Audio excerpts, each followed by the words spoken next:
नमस्कार, आदाब, सत श्री अकाल। मैं देता हूं आपको रिपब्लिक इंडिया, ब्रिटिश इंडिया और ईस्ट इंडिया कंपनी के नोट और सिक्कों की जानकारी।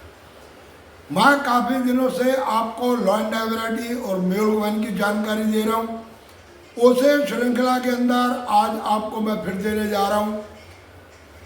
विश्व तमिल कॉन्फ्रेंस 1992 के अंदर बनाया गया 2 रुपये का सिक्का। इस सिक्के के अंदर क्या है खासियत? असल में इस सिक्के में भी आती है एक लॉयड वैरायटी, और उस लॉयड वैरायटी का दूसरे एक कॉमन सिक्के से रेट बहुत ज़्यादा हाई हो जाता है। क्या है पूरी डिटेल, इससे पहले कृपया आप लोग चैनल को कर लो सब्सक्राइब, दबा दो बेल आइकन की घंटी, दे दो एक लाइक। तो चलो शुरू करते हैं। ये जो सिक्के बनाए गए, ये बनाए गए सिंगल मिंट से, बॉम्बे की मिंट से, और सिक्के बनाए गए कुछ इस तरह के। इनके अंदर बीच में संत तिरुवल्लुवर जी महाराज का पोर्ट्रेट है, 1995 में बनाया गया। कॉपर निकल के, वजन है इनका 26 ग्राम, और 11 साइडेड 11 एज है इसके। इस सिक्के को जो बनाया गया, इसमें एक साइड में सेंटर में संत तिरुवल्लुवर जी के पोर्ट्रेट दी गई, उसके नीचे दिए गए मिंट मार्क, मिंट ईयर, और उसके साथ एक साइड पर हटकर ये सिर्फ सिंगल ऐसे सिक्के हैं जिनके साइड पर मिंट मार्क दिया गया। अब इसमें जो बनाई गई बी और सी 2 तरह की लॉयड वैरायटी। अब सबसे पहले मैं आपको दिखाता हूँ सी टाइप की, यानी कि ये वैरायटी जो है ये आती है कॉमन की कैटेगरी के अंदर।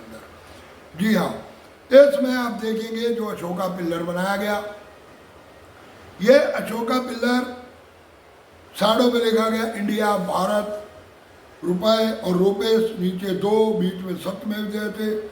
परंतु इस अशोका पिल्लर के साइज के अंदर और जो दूसरा अशोका पिल्लर बनाया गया बी टाइप का, उसके साइज के अंदर आ जाता है बहुत बड़ा डिस्टेंस।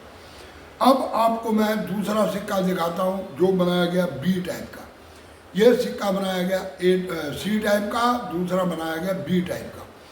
जो बी टाइप का सिक्का वो आता है रियर की कैटेगरी के अंदर, और ये है वो सिक्का, साइड पे आपको दे रहा हूँ मैं इसके बीच। अब इन दोनों के आप अशोका पिल्लर को चेक करें।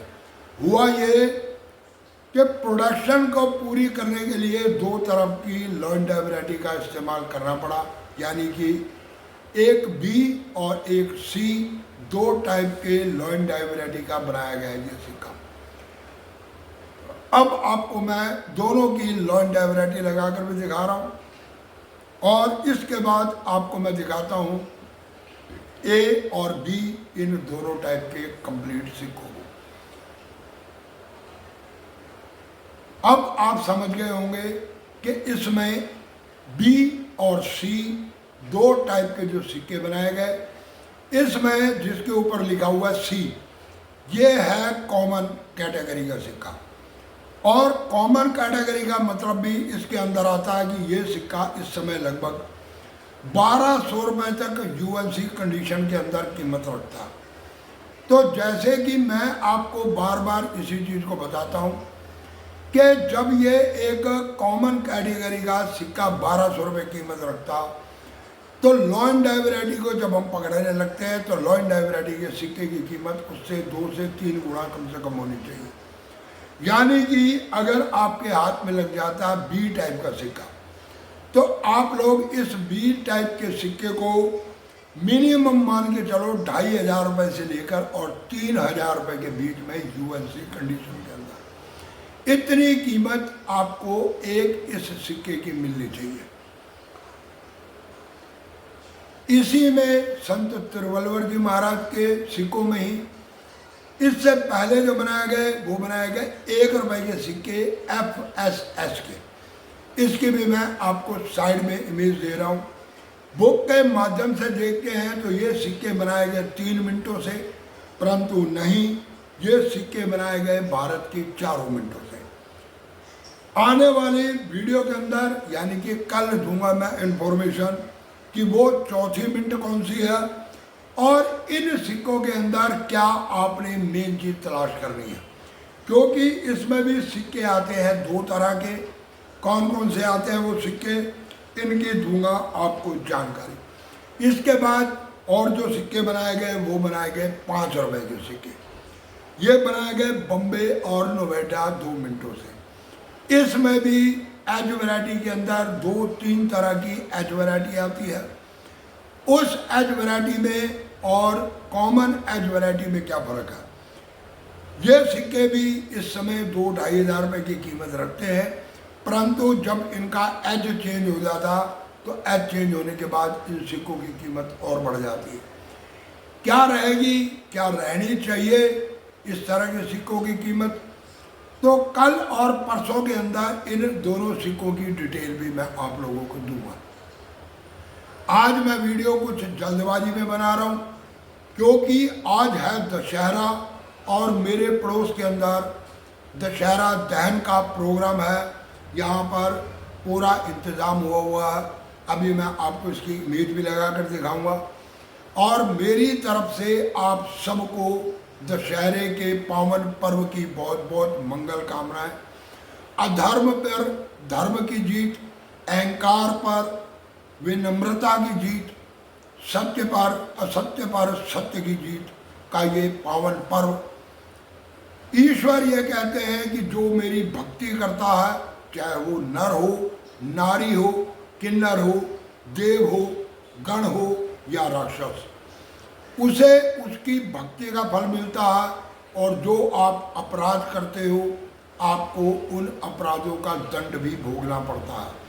कुछ इसी तरह का जीवन काल रहा रावण का भी, जिसने भोलेनाथ की भक्ति करी और भक्ति के अंदर उसे सत्ता मिली, राज मिला, पाठ मिला, सब कुछ मिला, परंतु उसके अहंकार और उसकी क्रूरता ने कर दिया उसका नाश।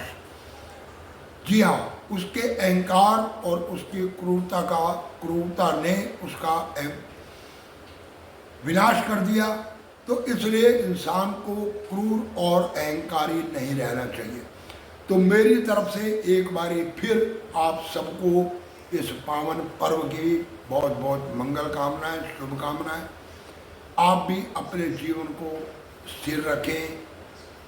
मनुष्य का जीवन है, हम इस संसार में आते हैं, कर्म करते हैं, परंतु कर्म ऐसे होने चाहिए कि उस कर्मों से किसी की क्षति ना हो, किसी को दुख ना हो।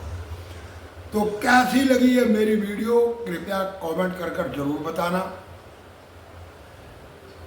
और जाते जाते जिसने अभी तक नहीं किया, चैनल को सब्सक्राइब कर लो, बेल आइकन की घंटी बजा दो, ताकि मेरी आने वाली हर एक वीडियो का नोटिफिकेशन आप तक पहुंच सके।